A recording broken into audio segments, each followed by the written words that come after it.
This has really been a horrific, at this stage, 36 hours here in Israel. And the brutality that we saw of Hamas was truly horrible. Of course, a really, really horrific tragedy for us. Now, there's no question about the brutality of this terror organization. Their goal is to kill as many Israelis as possible. There will be a very heavy price that they will pay for what happened here. This has really been a horrific, at this stage, 36 hours here in Israel. Yesterday, Hamas invaded Israel and caused really the largest massacre of Israeli civilians in Israel's history. So the situation is very, very, very dire. We have more than 300 casualties, thousands of injured people, tens of people who were kidnapped off of the streets of Israel and dragged into the Gaza Strip. And the brutality that we saw of Hamas was truly horrible. Of course, a really, really horrific tragedy for us. And right now, the military is working very, very hard to secure the border area. There are some ongoing battles taking place within Israel in communities along the south. And the IDF is doing really everything possible at this stage to secure the border. What do you think, who are inspiring to Hamas group? Who are behind that group? What's your take on that as well? We know that Hamas is a terror organization. They talk very regularly about wanting to wipe Israel off the map, to target Israeli civilians.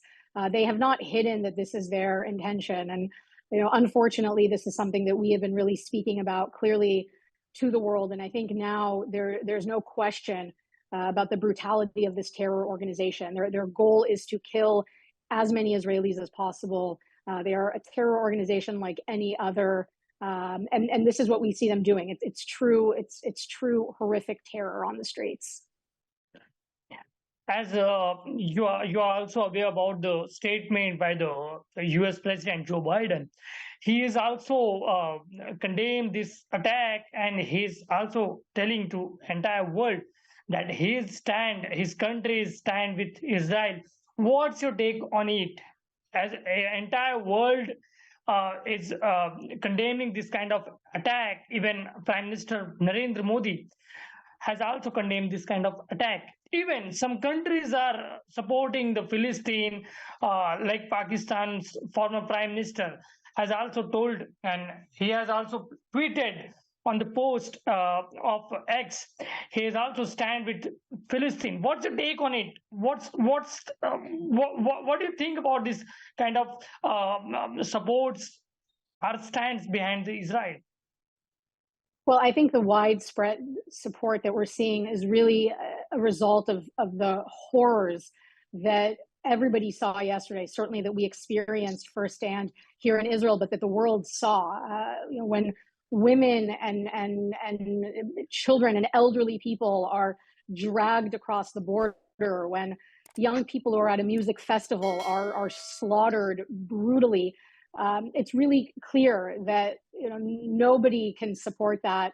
That it's so painfully clear that Hamas are war criminals. That what they have done here is horrific and completely inexcusable. So I think it really reflects the fact that the world understands that we are talking about a terror organization looking to terrorize, and that's what we saw.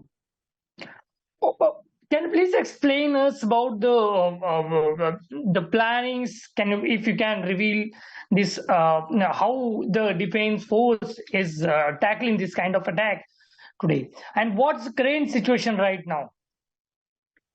So, as I mentioned, right now there are some ongoing battles that are taking place within Israeli territory. So, right now the first focus is to secure the border.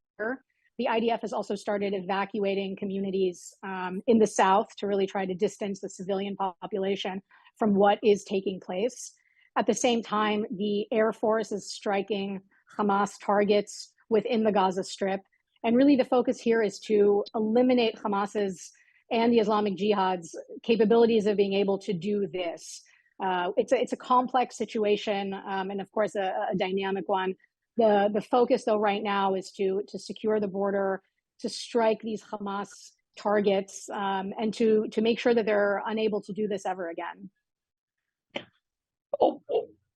What do you want to what do you want to appeal to entire world as a spokesman of IDF?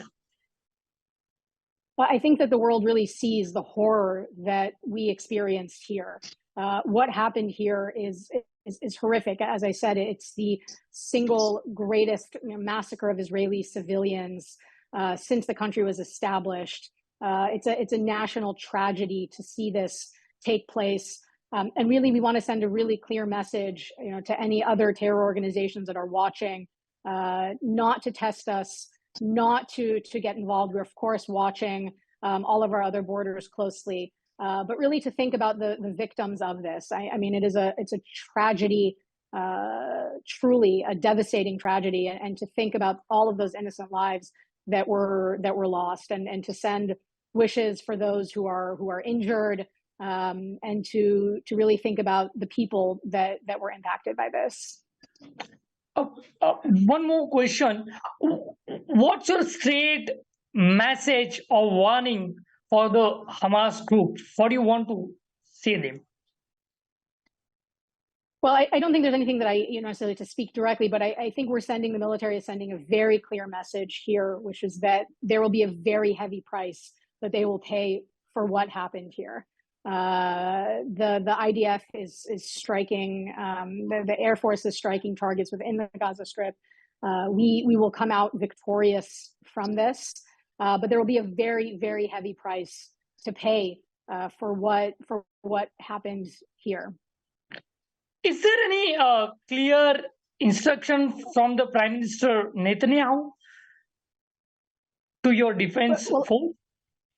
Well, of course, the whole political echelon is, of course, consulting, and then the military takes its guidance from the government and from the political echelon within this country.